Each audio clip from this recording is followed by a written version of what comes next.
일본이 한국에 무릎을 꿇었습니다. 브라질발 보고서 한 장에 일본 정부가 발칵 뒤집혔습니다. 70년간 세계를 호령하던 일본 자동차 제국이 한국에게 안방을 통째로 내준 겁니다. 일본차 점유율은 5년 만에 반토막 났고 그 자리를 차지한 건 우리 대한민국의 현대차였습니다. 하지만 진짜 충격은 그 다음이었습니다. 일본이 비밀리에 내린 결정. 한국을 베껴라. 한국을 비웃던 그들이 결국 머리를 숙인 겁니다. 일본 정부는 이 진실을 덮으려 했지만 한 일본 관료가 모든 것을 폭로하기로 결심합니다. 한 나라의 자존심이 대한민국 앞에 무너진 그날, 그 충격적인 전말을 지금 공개합니다. 시작하기 전 구독과 좋아요, 그리고 대한민국 파이팅 댓글로 한국을 응원해주세요. 이 영상은 여러 사건을 재미를 위해 각색한 소설 컨텐츠입니다. 도쿄 가스미가세키의 경제산업성 청사가 발칵 뒤집혔습니다. 그날 아침 브라질에서 날아온 단 한 장의 시장 보고서 때문이었어요. 일본 자동차 브랜드의 브라질 점유율이 5년 만에 38%에서 19%로 반토막 났다는 내용이었습니다. 절반이 사라진 거예요. 그리고 그 빈자리를 차지한 건 우리가 단 한 번도 진짜 경쟁자로 여긴 적 없는 나라였습니다. 한국의 현대자동차 단독 점유율 24%, 브라질 승용차 시장 단독 1위였습니다. 더 충격적인 숫자는 그 다음 줄에 있었어요. 25년 동안 단 한 번도 베스트셀러 1위를 놓친 적 없던 도요타, 코롤라가 현대의 한 모델에 그 자리를 빼앗겼다는 거였습니다. 지난해 한 해 동안 브라질에서 팔린 현대차는 47만 대, 일본 3사를 모두 합친 것보다 많았어요. 처음 그 보고서를 손에 들었을 때 저는 단순한 오타라고 생각했어요. 숫자가 뒤바뀐 거겠지. 19와 24를 누군가 잘못 적었겠지. 그렇게 믿고 싶었습니다. 하지만 페이지를 넘길수록 등줄기가 서늘해졌어요. 표도, 그래프도, 현지 등록 대수도, 딜러망 숫자도 전부 똑같은 이야기를 하고 있었거든요. 잘못 적힌 건 아무것도 없었습니다. 저는 모리신지 경제산업성 제조산업국 자동차과 심의관입니다. 일본 자동차 산업의 해외 전략을 20년 가까이 다뤄온 사람이에요.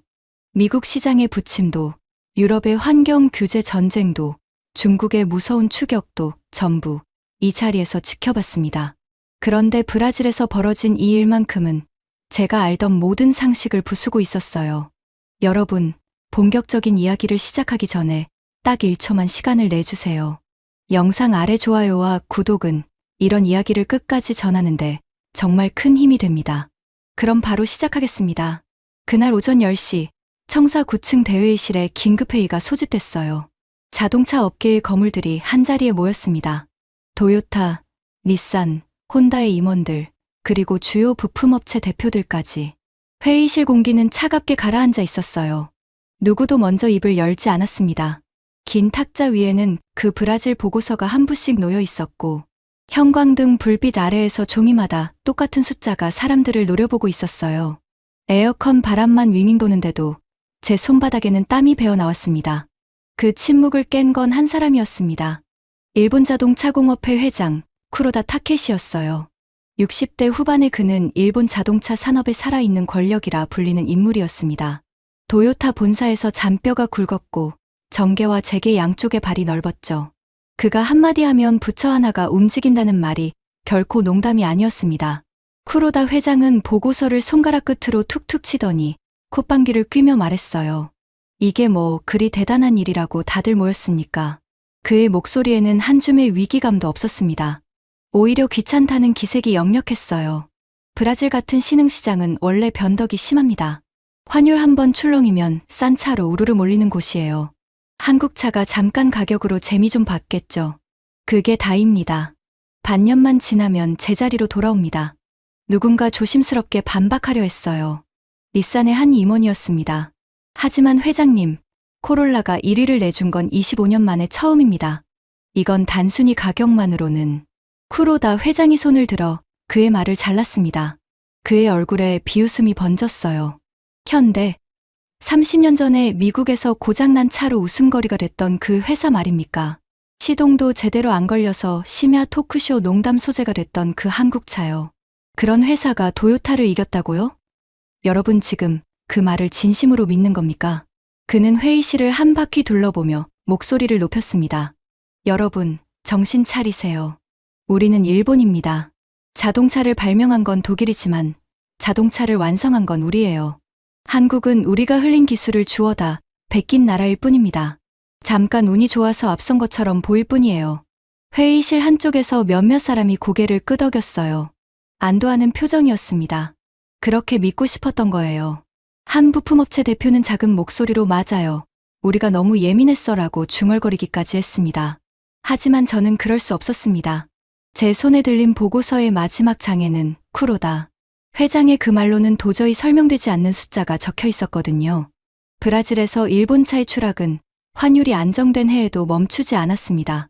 오히려 더 가팔라졌어요. 그리고 현대는 결코 가장 싼 차가 아니었습니다. 현지에서 현대차는 같은 급의 일본차보다 평균 8% 비싼 값에 팔리고 있었어요. 그런데도 사람들이 몇 달씩 기다려가며 현대차를 샀습니다. 인기 모델은 출고까지 석 달이 걸렸어요. 가격으로 이긴 게 아니었던 겁니다. 회의가 끝나고 다들 자리를 뜬 뒤에도 저는 그 마지막 장을 손에서 놓지 못했습니다. 가슴 한구석이 답답하게 조여왔어요. 우리가 뭔가 아주 중요한 걸, 어쩌면 가장 중요한 걸 놓치고 있다는 불길한 예감이 들었습니다. 그날 밤, 저는 사무실에 혼자 남아 지난 10년치 브라질 판매 데이터를 다시 펼쳤어요. 형광등 하나만 켜진 어두운 사무실에서 숫자들을 하나하나 따라갔습니다. 그리고 어느 순간 등골이 오싹해졌어요. 현대의 곡선은 환율과 거의 상관없이 움직이고 있었습니다. 위기가 와도 떨어지지 않았고 호황이 와도 거품처럼 부풀지 않았어요. 그건 운이 좋은 회사의 그래프가 아니었습니다. 뿌리가 아주 깊은 회사의 그래프였어요. 새벽 2시가 다 되어갈 무렵 후배 직원 한 명이 아직 남아있는 저를 보고 다가왔어요. 평소 말수가 적은 친구였는데 그날따라 조심스럽게 입을 열었습니다. 심의관님, 사실 저도 며칠 전부터 이 숫자가 마음에 걸렸습니다. 우리 정말 한국을 제대로 보고 있는 걸까요? 저는 아무 대답도 하지 못했어요. 그 질문이 밤새 제 머릿속을 떠나지 않았습니다. 그때까지만 해도 저 역시 쿠로다 회장과 크게 다르지 않았습니다. 마음속 깊은 곳에서는 여전히 한국차를 한 수 아래로 보고 있었으니까요. 진짜 충격은 그로부터 한 달 뒤에 찾아왔습니다. 제가 한국 자동차를 우습게 본 데에는 나름의 이유가 있었습니다. 아니, 저뿐 아니라 일본 산업계 전체가 그랬어요. 그건 단순한 자만이 아니라 수십 년간 쌓인 경험에서 나온 확신 같은 거였습니다. 제가 처음 자동차과에 들어온 건 20년도 더 전이었어요. 그때 한국차는 일본에서 그야말로 무시의 대상이었습니다. 도쿄 모터쇼에 한국 부스가 차려져도 사람들은 발길조차 주지 않았어요.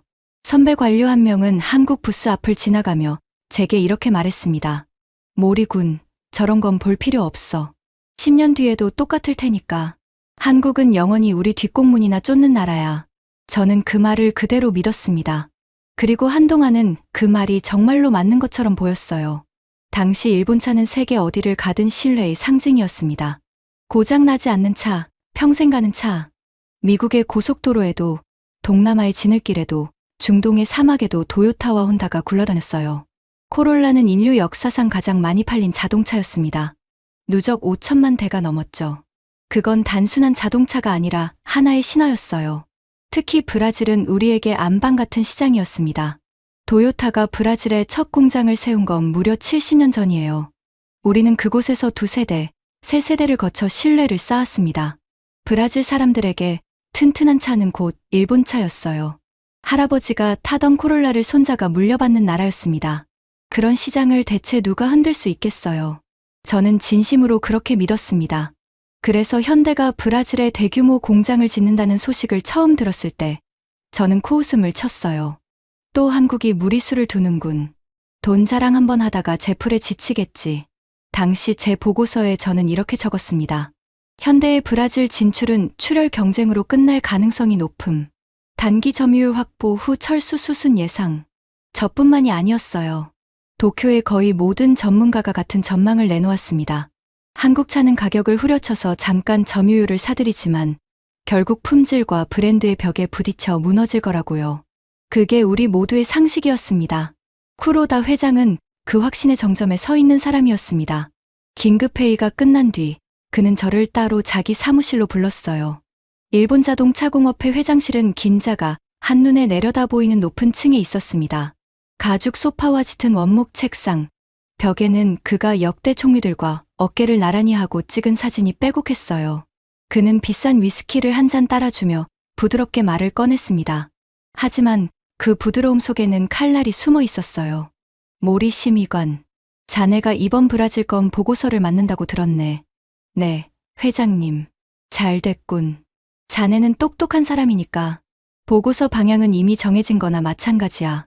일시적 환율 효과, 그리고 한국 정부의 뒷배, 불공정 경쟁. 그렇게 정리하면 돼. 어렵지 않지? 저는 잠시 망설였습니다.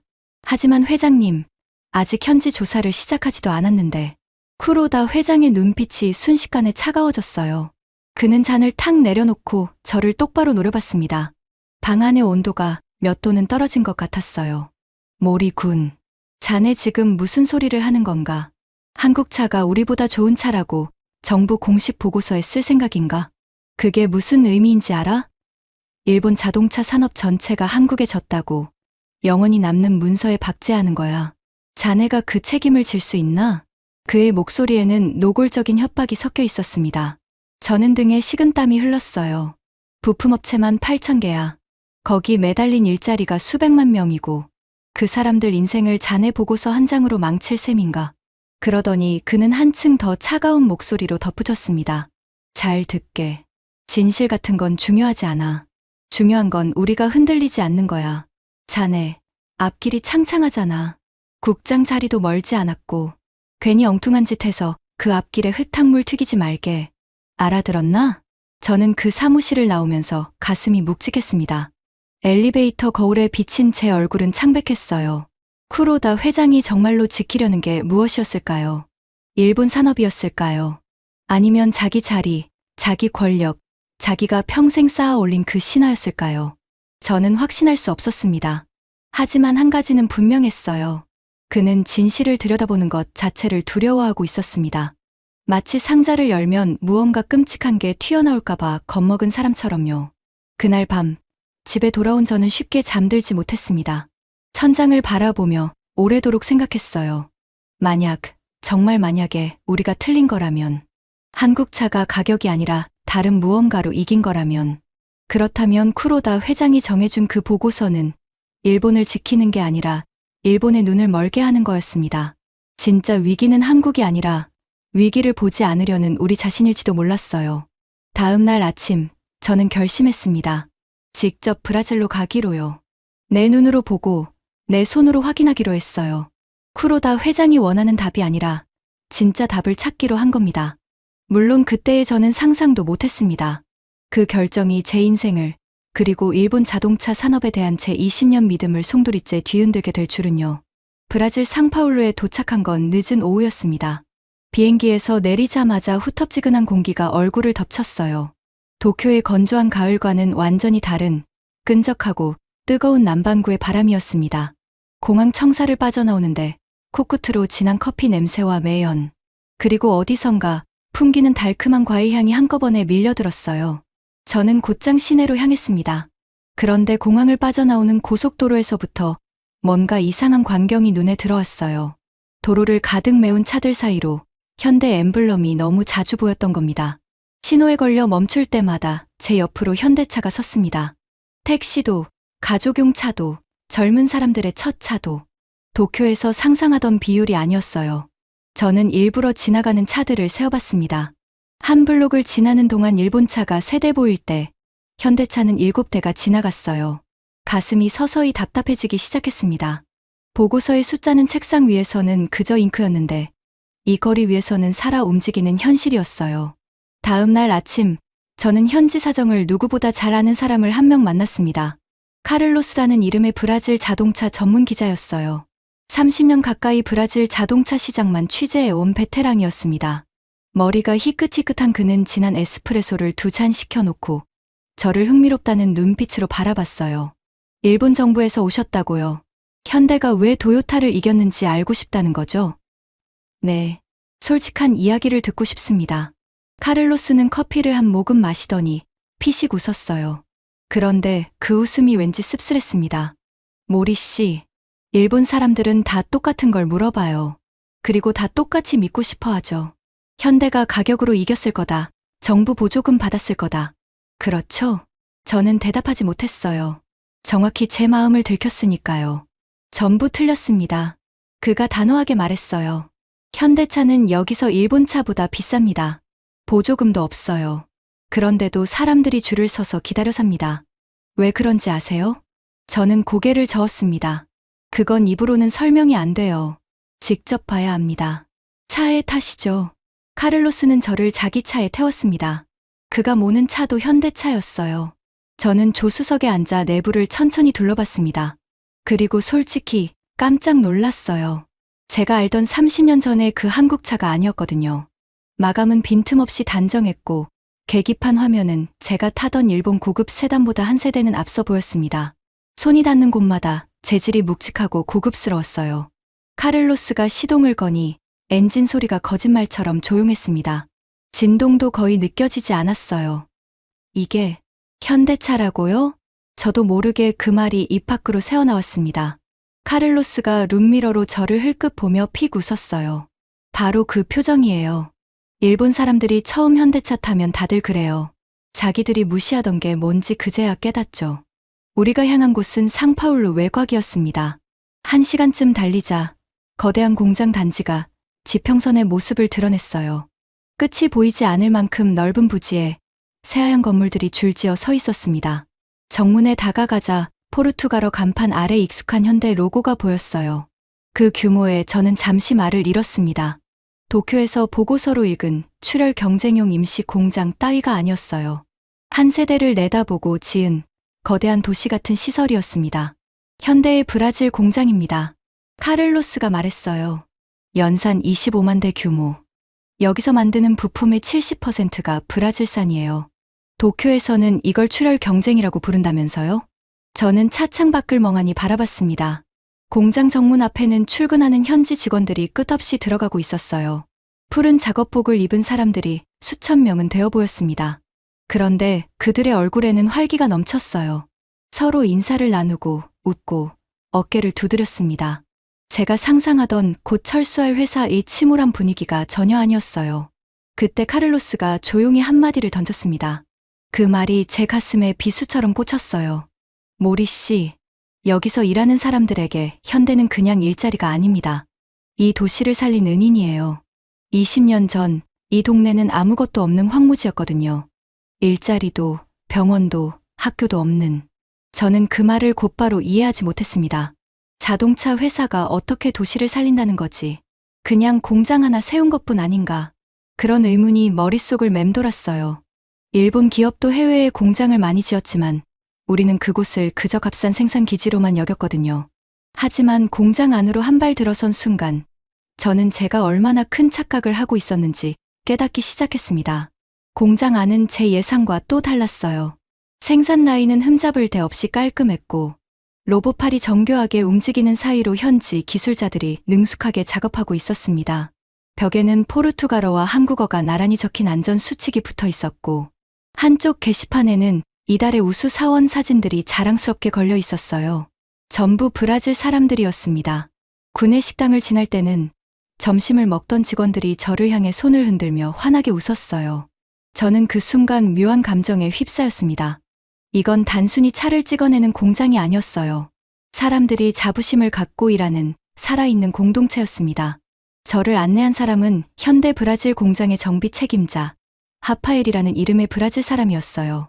40대 중반의 그는 손에 굳은 살이 가득했고 작업복 가슴에는 20년 근속을 뜻하는 작은 배지가 달려 있었습니다. 그는 저를 보자 환하게 웃으며 두 손으로 제 손을 꽉 잡았어요. 일본에서 오셨다고요? 환영합니다. 우리 공장 정말 자랑하고 싶은 게 많아요. 저는 형식적으로 고개를 끄덕였습니다. 그리고 별 생각 없이 물었어요. 오래 일하셨나 봅니다. 그러자 하파엘의 표정이 잠시 멈췄습니다. 그는 천천히 그러나 분명한 목소리로 말했어요. 20년이요.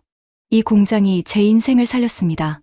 아니, 제 가족을 통째로 살렸어요. 모리 씨, 혹시 시간 괜찮으시면 제 이야기 하나만 들어주시겠어요? 왜 이 나라 사람들이 일본 차를 버리고 현대를 택했는지 그 진짜 이유를요. 저는 무심코 네라고 답했습니다.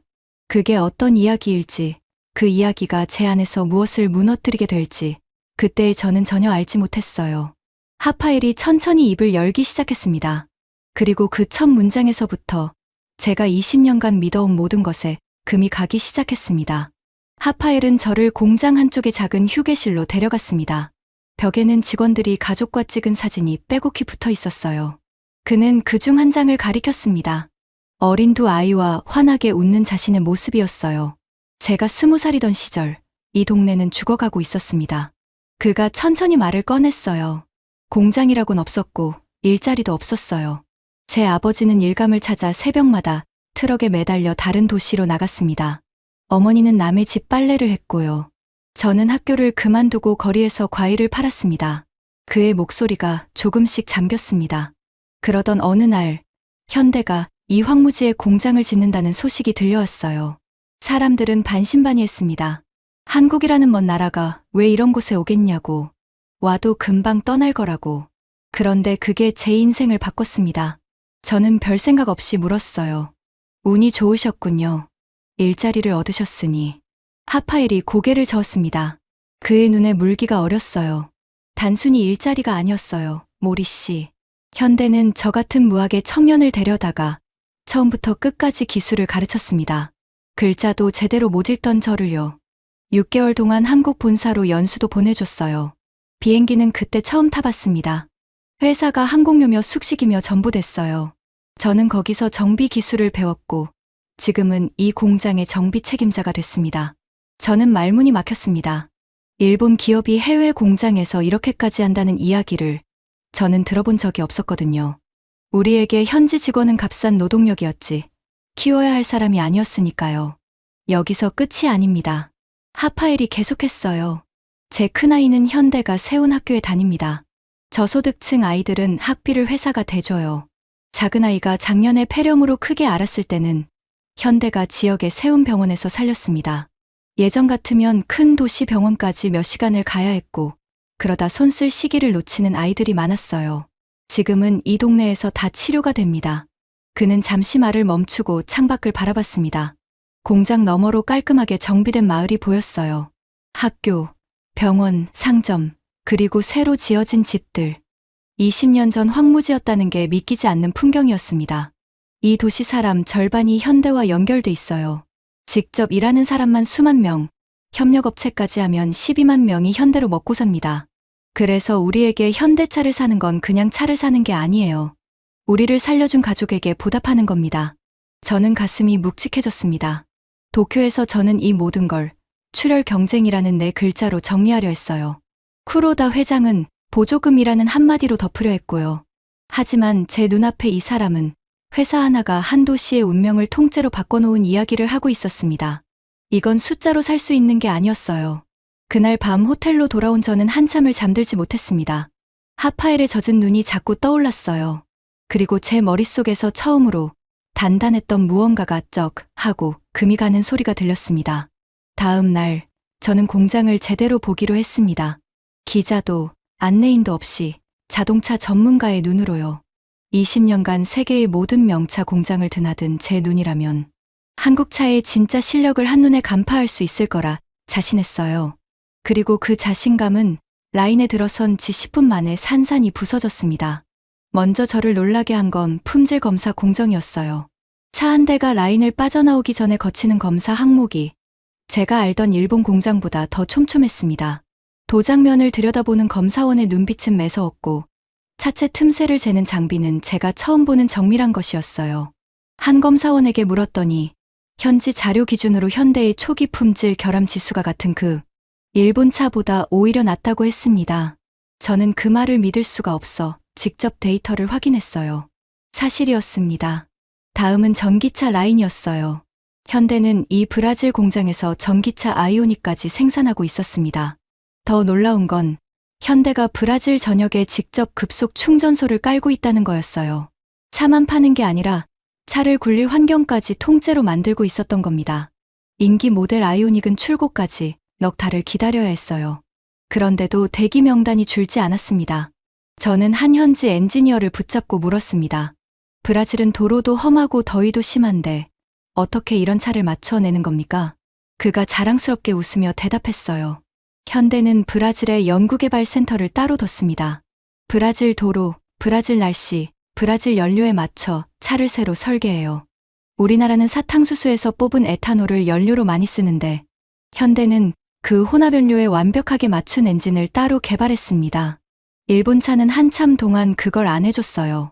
본사에서 만든 걸 그대로 가져다 팔았죠. 그게 차이입니다. 그 말이 제 가슴을 정통으로 찔렀습니다. 그게 정확히 우리 일본 기업의 방식이었으니까요. 우리는 완성된 일본 차를 세계 어디든 똑같이 내놓으면 된다고 믿었어요. 우리 기준이 곧 세계 기준이라고요. 그런데 현대는 정반대였습니다. 그 나라에 맞춰, 그 사람들에게 맞춰 차를 새로 만들고 있었어요. 저는 등줄기가 서늘해졌습니다. 이건 베낀 게 아니었어요. 흉내낸 것도 아니었습니다. 어느 순간 한국은 우리가 한 번도 가보지 못한 길을 먼저 가고 있었던 거예요. 쿠로다 회장에게 보고할 거품론 따위는 이 공장 안 어디에도 없었습니다. 저는 공장만으로는 부족하다고 느꼈습니다. 진짜 답은 차를 사는 사람들에게 있을 테니까요. 그래서 며칠 동안 상파울루 거리를 직접 돌아다녔어요. 가장 먼저 만난 사람은 택시 기사 조항이었습니다. 그의 차는 주행거리가 40만 킬로미터를 넘은 현대차였어요. 이 녀석 5년째 잔고장 하나 없어요. 그가 운전대를 툭툭 치며 말했습니다. 예전엔 일본 차만 탔죠. 그런데 정비소에 가보니까 현대 부품이 더 싸고 정비망도 더 촘촘하더라고요. 고장 나도 동네에서 바로 고칩니다. 일본 차는 부품 기다리느라 며칠씩 차를 세워둬야 했어요. 택시 기사한테 차 세우는 건 곧 굳는 거예요. 다음은 젊은 부부였습니다. 아이오닉을 막 출고받았다는 그들은 들떠 있었어요. 솔직히 제 할아버지는 평생 코롤라만 타셨어요. 남편이 말했습니다. 그게 자존심이었죠. 근데 저희 세대는 달라요. 차에서 화면도 봐야 하고 충전도 편해야 하고 디자인도 멋져야 하니까요. 그 모든 걸 현대가 다 줬어요. 일본 차는 미안하지만 우리 할아버지 차 같아요. 그 말에 저는 쓴웃음을 지었습니다. 우리가 신화라고 믿었던 할아버지의 코롤라가 젊은 세대에겐 낡음의 상징이 되어 있었던 거예요. 브라질의 한 자동차 평론가는 제게 더 냉정하게 말했습니다. 모리 씨, 일본은 세계 1등이던 시절의 사고방식에서 못 벗어났어요. 우리가 만들면 사겠지라는 오만이요. 반면 현대는 늘 2등의 절박함으로 움직였습니다. 더 들어주고, 더 맞춰주고, 더 빨리 바꿨어요. 그 차이가 20년 쌓이니까 어느새 순위가 뒤집힌 겁니다. 현지 신문도 비슷한 분석을 쏟아내고 있었습니다. 한 경제지의 헤드라인은 이랬어요. 왜 브라질은 더 비싼 현대를 택하는가? 기사는 가격이 아니라 신뢰가 시장을 갈랐다고 결론 짓고 있었습니다. 제가 도쿄에서 준비하던 거품론과는 정반대의 이야기였어요. 저는 호텔방에 돌아와 그동안 모은 자료들을 침대 위에 펼쳐놓았습니다. 공장 데이터, 품질 지수, 소비자 인터뷰, 현지 언론 기사. 모든 조각이 단 하나의 결론을 가리키고 있었어요. 현대는 운이 좋았던 게 아니라 이길만 해서 이긴 거였습니다. 그리고 우리 일본은 진 게 아니라 지고 있다는 사실조차 보려 하지 않았던 겁니다. 그 무렵 도쿄에서 전화가 걸려왔습니다. 쿠로다 회장이었어요. 그의 목소리는 처음부터 날이 서 있었습니다. 모리 군, 현지 분위기는 어떤가? 보고서 초안은 언제 올라오나? 회장님, 솔직히 말씀드리면 제가 본 것은 회장님이 정해주신 방향과 다릅니다. 현대는 가격으로 이긴 게 아니었어요. 보조금도 아니었고요. 품질도, 현지화도, 사회적 신뢰도 모두 저희를 앞섰습니다. 보고서는 사실대로 써야 합니다. 수화기 너머로 잠시 침묵이 흘렀습니다. 그러더니 쿠로다 회장의 목소리가 얼음장처럼 차가워졌어요. 모리, 자네 지금 한국 물을 먹었군. 거기 누가 자네한테 그런 헛소리를 주입했나. 잘 들어. 그 보고서가 사실대로 나가는 순간 자네 경력은 끝이야. 내가 끝장낼 거야. 다음 주에 나갈 거품론 기사, 그리고 연구소 보고서 전부 준비됐어. 자네 보고서만 그 흐름에 맞추면 돼. 마지막 경고야. 저는 손이 떨렸습니다. 하지만 동시에 제 안에서 무언가 단단해지는 것을 느꼈어요. 저는 조용히 그러나 분명하게 대답했습니다. 회장님, 진실을 덮는다고 현실이 바뀌지는 않습니다. 우리가 눈을 감는 동안 시장은 이미 답을 냈어요. 전화는 그대로 끊겼습니다. 그런데 진짜 충격은 그날 저녁에 찾아왔어요. 저는 상파울루의 도요타 현지 법인에서 일하는 옛 후배를 사석에서 만났습니다. 술이 몇 잔 들어가자 그가 한숨을 쉬며 속내를 털어놨어요. 선배님, 솔직히 말할게요. 우리 현지 직원들은 다 알아요. 현대를 못 따라간다는 걸요. 제품도, 속도도, 진심도. 본사에 몇 번이나 보고서를 올렸습니다. 브라질에 맞춰 차를 바꿔야 한다고, 충전망에 투자해야 한다고요. 그런데 도쿄에서는 매번 묵살했어요. 일본 차는 일본 차답게, 그 한마디로요. 우리는 손발이 다 묶인 채로 지고 있었던 겁니다. 그의 눈에 분한 눈물이 맺혔습니다. 저는 그 모습을 보며 도요타가 진 게 아니라 도쿄의 오마니 도요타를 지게 만들었다는 걸 깨달았어요. 며칠 뒤 결정적인 자료가 제 손에 들어왔습니다. 미국과 유럽의 권위 있는 자동차 평가기관들이 신흥시장에서 현대의 약진을 두고 업계의 판도를 바꾼 사건이라 평가한 보고서였어요. 일본 차가 아니라 한국 차를 새로운 기준으로 분석하고 있었습니다. 주인공은 더 이상 우리가 아니었어요.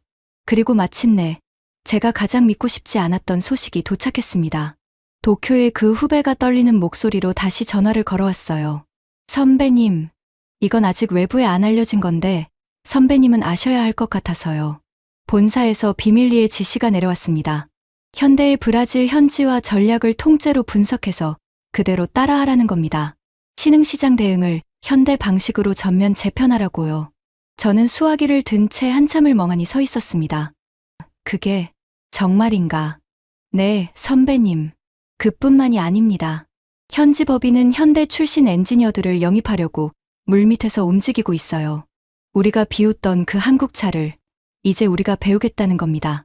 70년간 한 번도 없던 일이에요. 가슴이 쿵 내려앉았습니다. 동시에 등골이 서늘해졌어요. 자동차를 완성한 건 일본이라던 우리, 한국은 영원히 우리 뒷공문이나 쫓을 거라던 우리. 그 일본의 자존심이 한국차를 베껴서라도 살아남겠다고 무릎을 굽힌 순간이었습니다. 그 도요타가 현대 앞에 머리를 숙인 거예요. 저는 그 사실을 곧장 도쿄에 보고했습니다. 그런데 돌아온 반응은 더 충격적이었어요. 쿠로다 회장이 이 사실마저 덮으려 한다는 거였습니다. 그는 본사의 그 비밀 지시를 단순한 시장 조사라고 둘러대며 언론의 한마디도 새어나가지 못하게 입막음에 나섰어요. 자기가 평생 쌓은 신화에 흠집이 나는 것을 그는 일본 산업 전체보다 두려워하고 있었던 겁니다. 저는 호텔 창가에 서서 상파울루의 밤거리를 내려다봤습니다. 헤드라이트들이 강물처럼 흐르고 있었어요. 그 불빛의 절반이 현대였습니다. 저는 손에 든 자료들을 꽉 움켜쥐었어요. 이제 저에게는 두 갈래 길만 남아 있었습니다. 쿠로다 회장의 말대로 진실을 덮고 제 경력을 지키는 길. 아니면 모든 것을 잃을 각오로 일본이 외면해온 진실을 세상에 꺼내놓는 길. 그날 밤 저는 결심했습니다. 그리고 그 결심이 도쿄로 돌아간 뒤 일본 자동차 산업 전체를 뒤흔드는 거대한 폭풍이 될 줄은 그때는 미처 몰랐어요. 도쿄로 돌아오는 비행기 안에서 저는 단 한숨도 자지 못했습니다. 무릎 위에는 브라질에서 모은 자료가 두툼하게 쌓여 있었어요. 품질 데이터, 소비자 인터뷰, 현지 언론 분석, 그리고 도요타 본사가 비밀리에 내린 그 지시. 현대를 베끼라는 70년 역사상 단 한 번도 없던 그 지시까지요. 공항에 내리자마자 휴대폰이 울렸습니다. 쿠로다 회장이었어요. 그는 인사도 없이 본론을 꺼냈습니다. 모리 군. 마지막으로 묻겠네. 보고서 내가 말한 대로 쓸 건가? 아니요, 회장님. 저는 본대로 쓰겠습니다. 수화기 너머에서 그의 숨소리가 거칠어졌어요. 자네, 정말 후회하게 될 거야. 내일 당장 자네를 자동차과에서 빼버리겠어. 그리고 자네 이름은 이 업계 어디에서도 다시 못 듣게 만들어주지. 저는 차분하게 대답했습니다. 회장님, 한 가지만 여쭙겠습니다. 도요타 본사가 현대를 베끼라고 지시한 건 시장 조사입니까? 항복입니까? 전화기 너머가 얼음처럼 굳었습니다. 한참 만에 그가 낮게 으르렁거렸어요. 그걸 어떻게? 이미 늦었습니다. 회장님. 진실은 덮어지지 않아요. 그날 도쿄에서는 쿠로다 회장이 미리 손써둔 한국차 거품론, 기획 기사가 대대적으로 뿌려지고 있었습니다. 그가 매수하다시피 한 연구소의 보고서도 함께였어요. 사람들은 그 거짓 분위기에 안심하고 있었습니다. 한국은 잠깐 운이 좋았을 뿐이라고, 곧 제자리로 돌아올 거라고요. 하지만 저는 더 이상 침묵할 수 없었습니다. 마침 의회에서 일본 제조업의 경쟁력을 점검하는 공개 청문회가 열릴 예정이었어요. 저는 그 자리에 서기로 했습니다. 제 경력을, 어쩌면 제 인생 전부를 건 결정이었습니다. 청문회 당일, 회의장은 기자들로 가득 찼습니다. 카메라 셔터 소리가 빗방울처럼 쏟아졌어요. 제 차례가 되자 저는 마이크 앞에서 깊게 숨을 들이쉬었습니다. 손끝이 떨렸지만 목소리만큼은 흔들리지 않게 했어요. 저는 일본 자동차 산업을 20년간 지켜온 사람입니다. 그리고 오늘 우리 모두가 외면해온 진실을 말씀드리려 합니다. 저는 브라질에서 본 모든 것을 꺼냈습니다.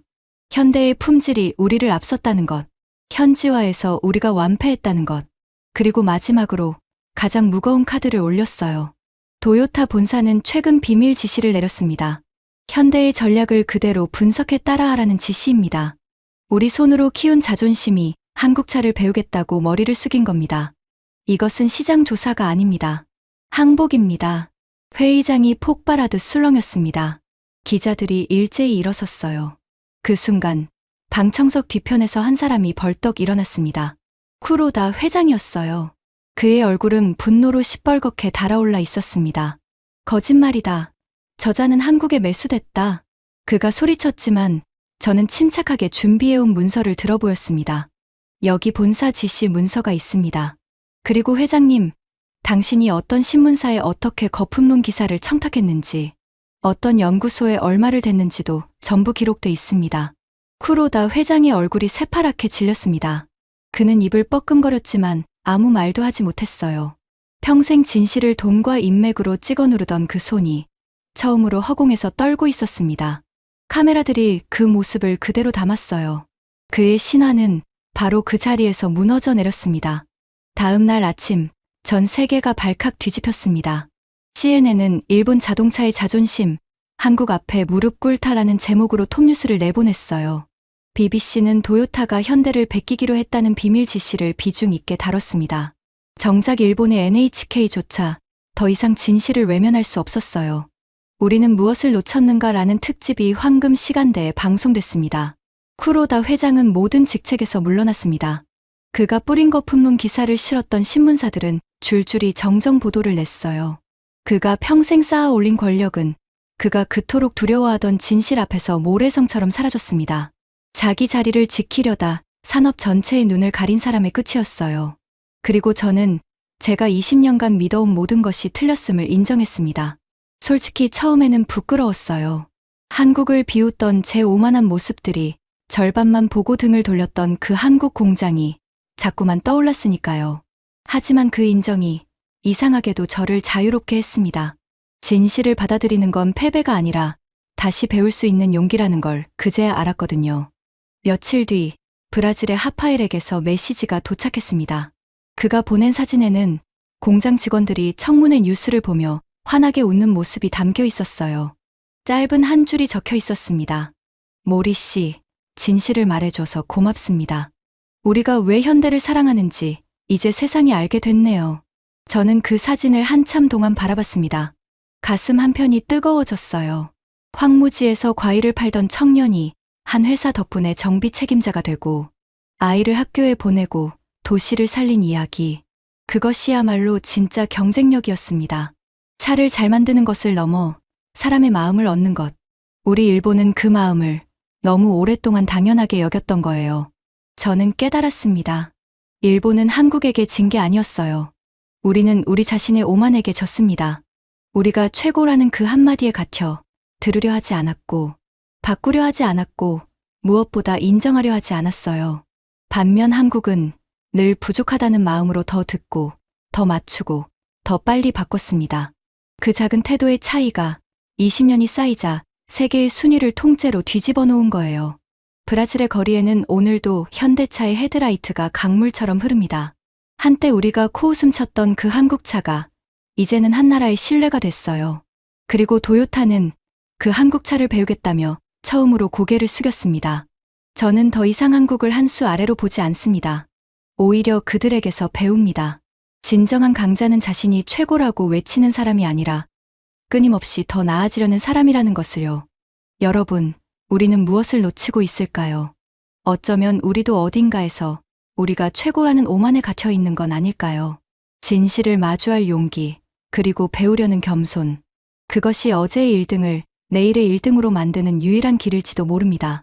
지금까지 일본 관료 모리 신지가 브라질에서 목격한 충격적인 이야기였습니다. 한때 한국을 비웃던 일본이 결국 대한민국 앞에 머리를 숙였습니다. 진짜 강함은 큰 소리가 아니라 묵묵히 더 나아지려는 마음에서 나옵니다. 그것이 바로 대한민국의 저력입니다. 이 이야기가 자랑스러우셨다면 주변에 널리 공유해 주세요. 구독과 좋아요도 부탁드립니다. 지금까지 코리아 소울이었습니다. 감사합니다.